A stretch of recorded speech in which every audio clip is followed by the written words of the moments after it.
कटिहार के मनिहारी कालीगंज में राजद के जनसंवाद कार्यक्रम में उमड़ा जनसैलाब। लोगों की भारी भीड़ को देखते हुए मुख्य अतिथि के रूप में उपस्थित राज्यसभा सांसद अहमद अशफाक करीम भी काफी उत्साहित दिखे।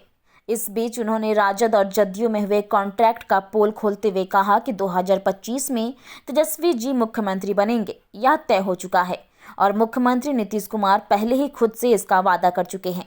उन्होंने केंद्र सरकार की नीतियों पर हमला करते हुए 2024 में इंडिया गठबंधन को और 2025 में तेजस्वी यादव का मुख्यमंत्री बनने के लिए लोगों को वोट देने की अपील की है। हम कहेंगे कि जनता जाग चुकी है। जनता 10 बरस से केंद्र सरकार को झेल रही है। जनता समझ चुकी है, जनता जाग चुकी है कि कैसे सरकार को बदला जाए, कैसे उखाड़ कर भारतीय जनता पार्टी को फेंका जाए। यह जन सैलाब उसी का द्योतक है। अगर हमारी सरकार बनेगी, अगर नहीं सरकार बनने जा रही है, केंद्र सरकार में सरकार बनेगी इंडिया की, और जब बनेगी तो कटिहार का रुख बदल जाएगा, मनिहारी का रुख बदलेगा, अहमदाबाद का रुख बदलेगा। जो इस इलाके का सबसे पिछड़ा इलाका है, अहमदाबाद, बारसोई, मनिहारी, ये सब का रुख बदलेगा, पूरे बिहार का रुख बदलेगा। और दुआ कीजिए कि वो दिन 2025 में आ जाए, जैसा कि माननीय मुख्यमंत्री जी जो नीतीश जी हैं उन्होंने कहा कि तेजस्वी जी को हम सौंप देंगे, मुख्यमंत्री बन जाएंगे, और जनता भी चाह रही है। तो ये भी मैसेज जाना चाहिए जनता में कि वो कोशिश करे, वोट दे 2024 में भी, 2025 में भी, कि केंद्र सरकार भागे। और आज जो सरकार हमारी है उसमें नीतीश जी की जगह, जैसा कि नीतीश जी की इच्छा है, तेजस्वी जी मुख्यमंत्री बन जाए, ताकि नौजवान हैं, नौजवानों का और इलाके का कल्याण हो सके। हमने बहुत सारी बात कहा, आपने सुना होगा, पूर्णिया में हाईकोर्ट बनने की बात मैंने कहा कि वो बहुत ज़रूरी है। सैलाब कैसे रुकेगा उसकी बात कहा मैंने, आपने देखा। मैंने कहा कि शिक्षा का स्तर कैसे उठेगा, मैंने कहा स्वास्थ्य का स्तर कैसे उठेगा। तो ये सारी बातें, हवाई अड्डे की बात पूर्णिया में मैंने की। तो जो डेवलपमेंट हो सकता है, और सही माने में जब तक लोग शिक्षित नहीं होंगे, जब तक शिक्षा नहीं होगा, तब तक न इस इलाके की इज्जत बढ़ेगी, और न घर की इज्जत बढ़ेगी, न उनके परिवार की इज्जत बढ़ेगी, न समाज में इज्जत बढ़ेगी, न उसकी अर्निंग यानी वित्तीय स्थिति उनकी मजबूत नहीं होगी जब तक वो शिक्षित नहीं होंगे। हमारी सरकार बनेगी केंद्र में। देखिए, शिक्षा स्टेट कंकरेंस भी है और केंद्र कंकरेंस भी है, सेंट्रल कंकरेंस भी है, स्टेट कंकरेंस भी है।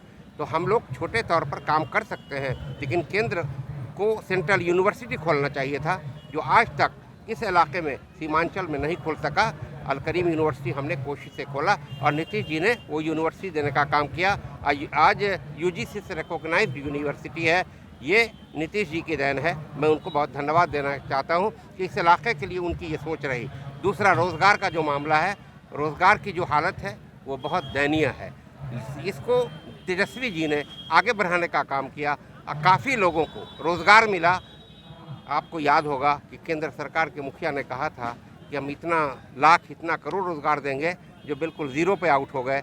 लेकिन पिछले चुनाव के ज़माने में जो विधानसभा का चुनाव हो रहा था, जो तेजस्वी जी ने वायदे किए थे वो पूरा करते जा रहे हैं और रोज़गार मिल रहा है। और रोज़गार के लिए बनाना पड़ेगा इंडस्ट्री जब तक नहीं बनेगी तब तक रोज़गार नहीं मिल पाएगा। अब मैंने कहा, आपने सुना है कि मकई की खेती यहाँ होती, केले की खेती यहाँ होती, जूट की खेती यहाँ होती, मखाने की खेती यहाँ होती। अगर इंडस्ट्री लग जाएगा इन चीज़ों का, उनकी चिप्स का, अगर ये फैक्ट्री बनेगा तो किसानों की हालत सुधरेगी, किसानों को सही मुआवजा मिलेगा और नौजवानों को रोज़गार मिलेगा। तो इंडस्ट्री खोलने से ये दोनों फ़ायदा होगा। इन सब बातों को जनता ने सुना और जनता ये चाहती है कि किसी तरह से केंद्र सरकार उठा कर फेंका जाए। आइए, इतना बड़ा जो आपने देखा कि ये सैलाब था, इस जगह पर ये इस बात का द्योतक है। मैंने पहले भी कहा कि किस तरह से केंद्र सरकार की जो नीति है, उस नीति के खिलाफ उनके उस कार्यकाल जो बीत चुका, आगे वो ना आए। इसके लिए इंडिया गठबंधन का लोगों ने आज आह्वान किया है। इस धरती से बहुत बड़ा मैसेज सिर्फ बिहार में नहीं बल्कि हिंदुस्तान में जाएगा। इतनी बड़ी भीड़ हुई है। इसके लिए मैं चंपई किस्को जी को, समरेंद्र जी को, लाखो यादव जी को, सगीर साहब को और उनके जितने सहयोगी हैं, सम्मी साहब हैं, और जितने भी सहयोगी हैं, सबको बधाई देते हैं कि सब लोगों ने बहुत बड़ा काम किया है और अवगत कराने का काम किया है। भाजपा की गलत नीतियों को अवगत कराने का काम किया है, इसलिए उनको बहुत बहुत धन्यवाद देते हैं। और उनकी मेहनत से लोगों को ये मैसेज मिला। और अल करीम विश्वविद्यालय और कटिहार मेडिकल कॉलेज के संस्थापक डॉक्टर अहमद अशफाक करीम जो आपके सामने दिख रहे हैं, यूं ही नहीं राज्यसभा के सांसद आदरणीय लालू जी, आदरणीय तेजस्वी जी ने बनाया है। इन्होंने कटिहार में न सिर्फ शिक्षा की व्यवस्था की, तालीम की जिससे रोजगार हो, बल्कि स्वास्थ्य के क्षेत्र में इन्होंने जो काम किया वो काम सरकार भी नहीं कर पाई। और इस इलाके में 5000 से ज्यादा लोगों को रोजगार दिया। अल करीम विश्वविद्यालय में डॉक्टर अहमद अशफाक करीम का देन है। स्वास्थ्य, शिक्षा और रोजगार जो आज तक किसी एमएलए, एमपी ने इस इलाके में, इस सीमांचल में देने का काम नहीं किया, वो देने का काम किया डॉक्टर अहमद अशफाक करीम। आज राज्यसभा के सांसद हैं और हमें गर्व होनी चाहिए कि ऐसे लोग हमारे कटिहार में हैं जो लोगों की सेवा में 35 वर्षों से अपना योगदान दिया है। दोस्तों, ये पसमानदा इलाका है, ये काला पानी का इलाका है कटिहार, पूर्णिया, अररिया, किशनगंज। और इस इलाके में कोई आकर के 35 सालों से आपके लिए काम किया है तो ईमानदारी से छाती पर हाथ रख के बताइए, उससे बड़ा मसीहा कोई हो सकता है क्या?